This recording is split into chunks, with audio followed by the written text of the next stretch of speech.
Арест в Японии или вспомнить Чичестера. Мы зашли в Нагасаки ночью и встали к уже хорошо знакомому понтону марины Джима-Харбор. На входе в порт попытались связаться с портконтролем, но, как обычно, японцы промолчали. Нагасакская бухта встретила тишиной и безлюдьем. Это было неожиданно после довольно свежего ветра и довольно неровного моря. Японские визы у нас были. На выходе из Владивостока неделю назад я послал все положенные факсы в Нагасакскую береговую охрану и в таможню. Власти были предупреждены заранее. Нестыковка была в том, что я указал в них датой прихода следующий день, полдень. В связи с проходящим по Тихоокеанской стороне Японии встречным циклоном мы бежали в последние дни со свежим попутным ветром и пришли на 10 часов раньше срока. Мои головорезы бузили уже пару дней, требуя берега, и я проявил слабость, не стал ложиться в дрейф в море, а пошел в бухту. Хотя задним числом надо было. Всем привет! Это канал о жизни и приключениях шхуны Чава. Меня зовут Андрей Попович. Поддержите, пожалуйста, это видео. Лайк, подписка, комментарий. Для того, чтобы комментарий сработал, не жалейте слов. Ютубу нужно не менее 5. Это наше топливо для продвижения контента. Подписывайтесь на канал. Алгоритм YouTube особенно ценит подписку в процессе просмотра. Также не забудьте про уведомления, колокольчик, чтобы не пропустить следующие выпуски. Финансовая помощь также приветствуется. Вы можете подписаться на платформу Boosty, где публикуются мои статьи на эту же тему. Там есть и бесплатный вариант. Можете просто закинуть денег на счет. Даже если вашего доната хватит только на оплату чашки кофе, это очень важно, нужно и полезно для нас, и огромное спасибо всем, кто это делает. Ссылки на реквизиты и Boosty в комментарии под видео.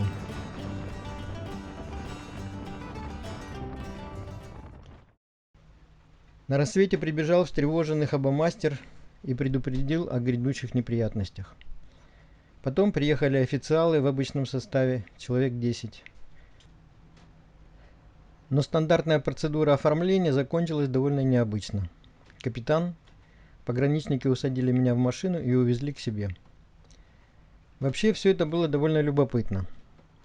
Сначала меня посадили в комнату без окон, похоже, камеру для допросов, с металлическим столом и стульями, и выдержали в одиночестве около часа.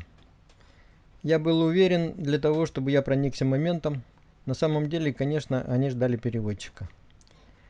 А дальнейшая процедура больше всего напомнила советские фильмы про самураев и наших разведчиков. В камеру вошли несколько офицеров в форме, сели с другой стороны стола. Еще немного посидели молча, и началось. Каждый по очереди задавал один и тот же вопрос. «Капитан, почему вы пришли на 10 часов раньше заявленного времени?» После того, как я подробно ответил на вопрос первому товарищу слева, описав в красках неожиданную скорость перехода, погодные условия, подходящий с юга очередной циклон, усталость команды и близость укрытой стоянки, переводчик все это лихо переводил туда и обратно. Все молча посидели. Этот товарищ со свистом втянул воздух сквозь зубы и сокрушенно покачал головой. Эстафету принял следующий по порядку, сидящий рядом. «Капитан, почему вы пришли на 10 часов раньше заявленного времени?» Процедура повторилась в деталях. Второму я отвечал в том же духе, следующим все короче и с вариациями, потому что стало скучно и захотелось какого-то разнообразия.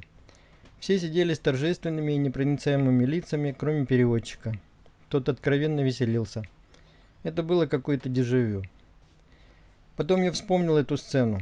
Точно так же встречали Чичестера, когда он прилетел на Gypsy Mod в Японию во время своего кругосветного перелета.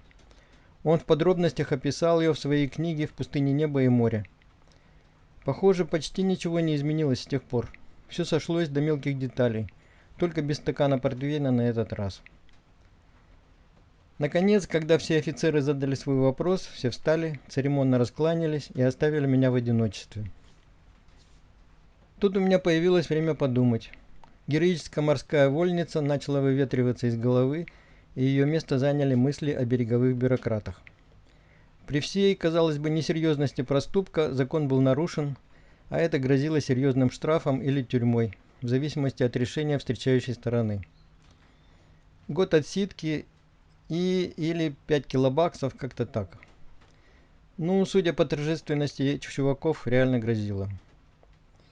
Меня еще подержали в неведении, потом вся эта банда вернулась в полном составе, и главный торжественно зачитал приговор.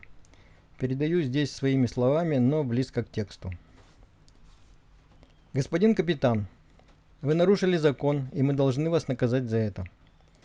У вас нет причин, которые мы можем принять во внимание для смягчения наказания. Мало того, вы уже много раз приходили в Японию, хорошо знаете закон и поэтому заслуживаете сурового наказания. Только потому, что это ваш первый и единственный проступок, мы не будем вас пока сажать в тюрьму и ограничимся предупреждением. Серьезным предупреждением. И больше предупреждений не будет. Поклоны, поздравления с прибытием в Японию. День клонился к вечеру. Я вышел из застенков другим человеком, господином капитаном с вправленными мозгами и с новым знанием. Морская бюрократия в целом одна из главных опасностей парусного круизера. Но обычно самое непростое – первый заход.